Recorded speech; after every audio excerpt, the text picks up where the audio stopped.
Hello, lovely people. I'm Sinead, and welcome back to Craft and Chat.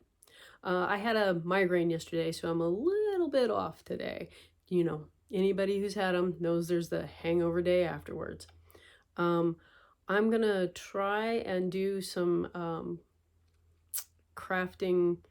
Oh, see, this is part of what I'm talking about. I used to make small animals without a pattern, and I would just kind of wing it and put them together. And I'll show you those here in a second. And I'm going to try and do that again today. So let's turn the camera around and get started. These little guys here are teddy bears. This one went through the wash, pinned to my youngest's clothes, which is why he's kind of lopsided and whatnot. But these little teddy bears I used to make when my kids were in their dance classes. I had a miniature sewing kit I would take with me, and then I would just cut the little pieces and sew together miniature teddy bears. And these, you just don't want to roll over, do you? These little guys are the ones I have still. Then later, when I was working in the video store, I would sit in the front. We had tables and chairs up there. And I would cut out pieces and I would make these little animals. And then sometimes I would ask a customer, what do you want to see me make?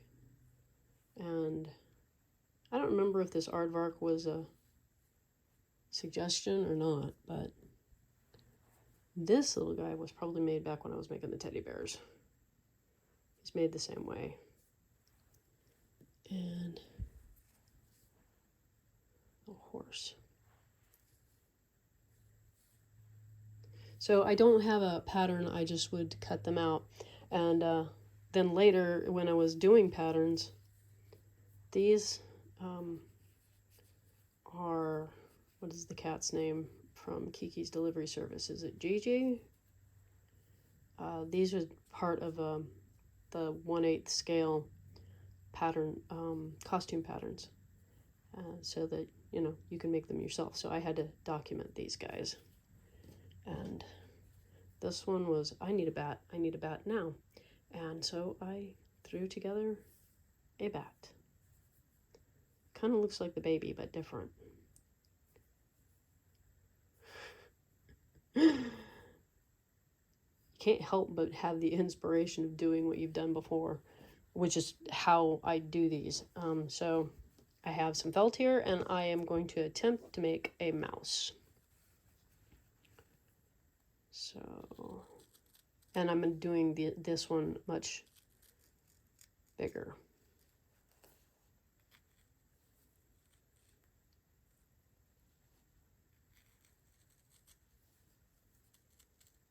So that's the whole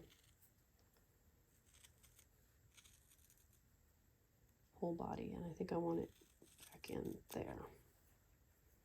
Then you have to make another one.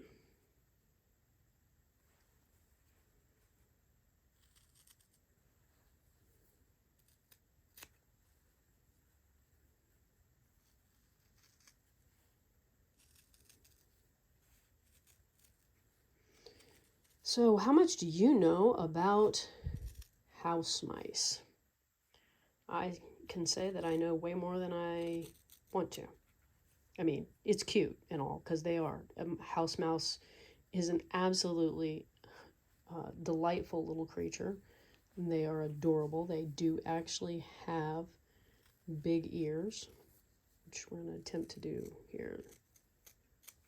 Get a section and get that going. When we moved into this house, rats and mice had been a huge problem. And so the first thing I did was go around and see how many holes that were obvious and close them off. And that pretty much took care of the rat problem. But house mice, oh my goodness, they can get in through the smallest hole. Like, they come in right underneath your door if your door's not sealed. And, you know, you have to have a certain amount of space down there for your door to open and close.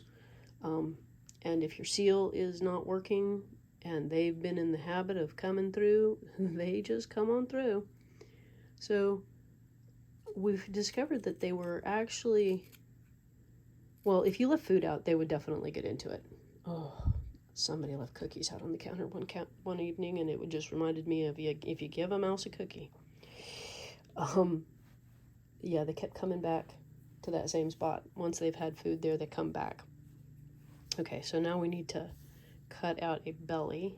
I'm using a scrap from previous project. I'm not sure if that's going to be long enough because you want it to kind of come all the way up. Yeah.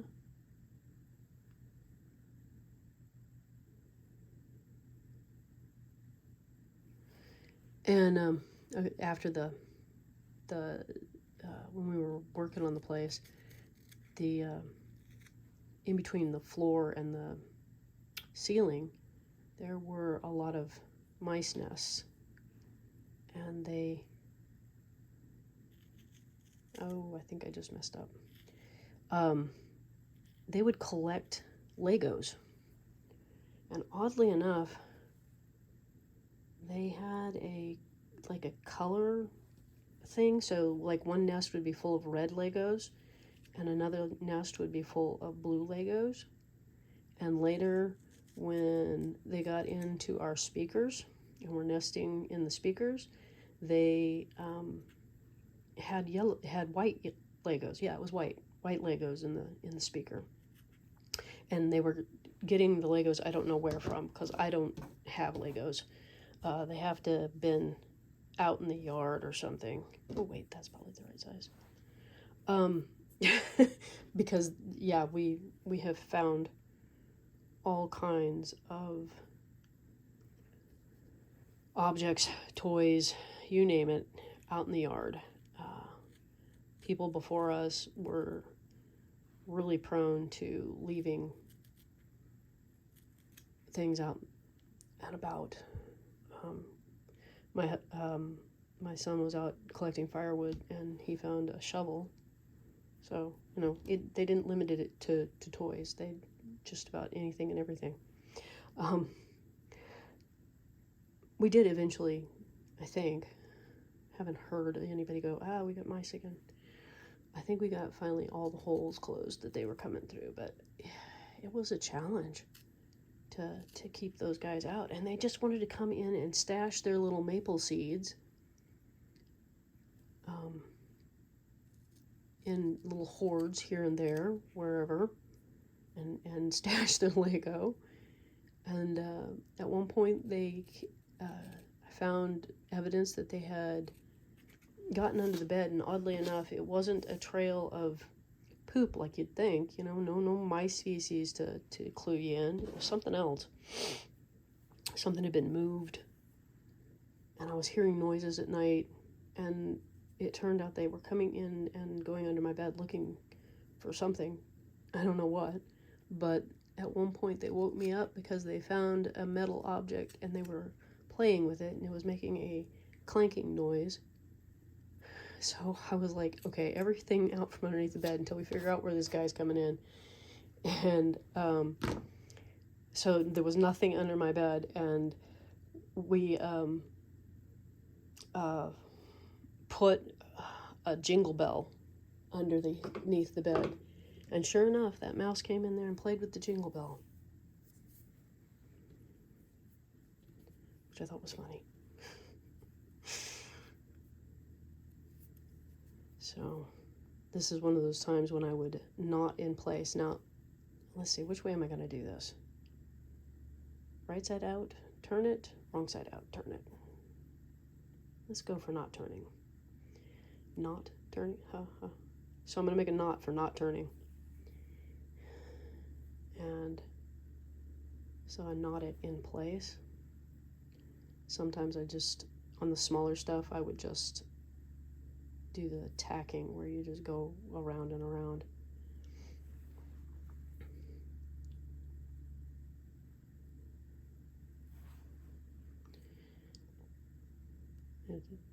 the one of the things that I discovered and looked up and confirmed about the mice was that they can't see you. They have, wow, they have a very, very short distance that they can see. And so if you're not making a lot of noise, if you're just, talking quietly or whatever, they won't be frightened off unless you're moving what they're standing on. So the downstairs when we first moved in was a complete construction zone. So we would be down using the stove to cook, and then we would go up, and you had to go outside to go upstairs at that point. And so that was part of finding out where the mice were coming in, was at night when they came in, you heard them, you would just watch them, observe where they were coming in so that you could close it off. And it was interesting to watch them climbing around in the lumber that was on the floor while we were right there, 5 feet max away from them, and they would not even be aware of us. And so you'd have to kind of like scare them a little bit so that they'd go head towards outside, and you could then keep track of where it was they were going, so you could tell which spot they were coming through the wall. And I did temporary patches and whatnot to keep them out until we could get around to repairing it. Some of those temporary patches are still in place. They are still the method that we are using to keep them out, because that area hasn't been finished. Let's see if that works. Does it? Okay, other side. Ooh, I'm not sure I want to go from the nose down. I'm nervous about doing that. Let's see, what if we do this?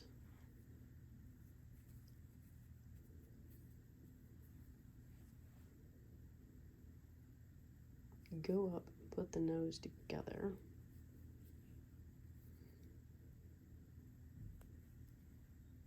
And then head down the other side if I can do this without getting tangled. The smaller guys were always sewn up with silk, which was an extra challenge, but it was funny because when I was doing the teddy bears, I had this little tin with a little sewing kit, and it didn't have a spool of thread, and I don't even know where I kept the scissors now. I can't remember, because I didn't have scissors that would fit in the tin, but obviously I had some kind of scissors with me because I was cutting out the pieces. And the needle would just have a length of silk thread in it, and it would be in this tin with these little scraps of wool felt, and then I would just sit down and start stitching up a arm or a leg or whatever. Some of the stuff was pre-cut. There was that. Maybe I wasn't cutting it up as I was there. Maybe I cut them all up at home. Then went out. If I could find the tin, yes, there is still a tin, and it still has pieces. Might bring it all back. Look in the tin.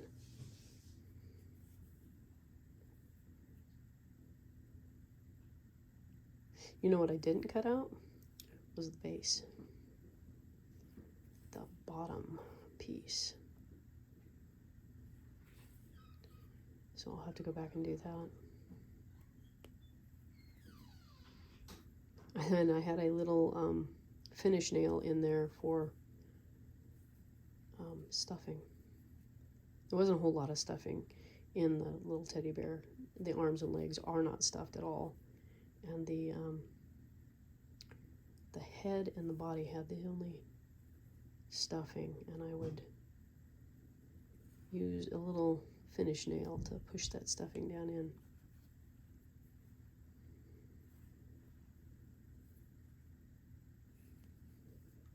Okay. And I also didn't bring any stuffing over here, so I'll have to stop and go get some stuffing. As often happens when I am doing this sort of thing and I shut off the video, there's all kinds of distractions that happen, like dogs needing to go out, that sort of thing. Anyway, I cut the bottom, I stuffed, obviously I stitched up the back. We have the tiniest little nose here, and realized when I looked at how long I've been at this that we've been at it a while. So I will finish up and show you off camera so that you can see the finished deal. But I did realize that it would be cute to have some little legs, so I cut out some legs, and the rectangles will become little arms, and decided that we had to have a little pink nose, so there's going to be a little pink nose on here. That is still not oriented right. And the inside of the ears should be pink, not white. So we'll cut out some inside of the ears out of the pink, and I picked out some black beads for the eyes because they have the huge little black round eyes. And I've still got to cut out a tail. But anyway, I'll get that finished up off camera so that I can share the finished item with you. Well, here's the little mouse. The rectangles got pulled in with a little stitch so that they have an elbow. And I did cut out 2 more pieces of the legs so that they could be more three-dimensional. And the tail is a piece of twine. We've got our big ol' ears. And anyway, tell me what you think of the little mouse. And tell me what you think of the house mouse in general. I hope you had fun watching me fiddle around with the felt, and I'll see you next time. Bye-bye.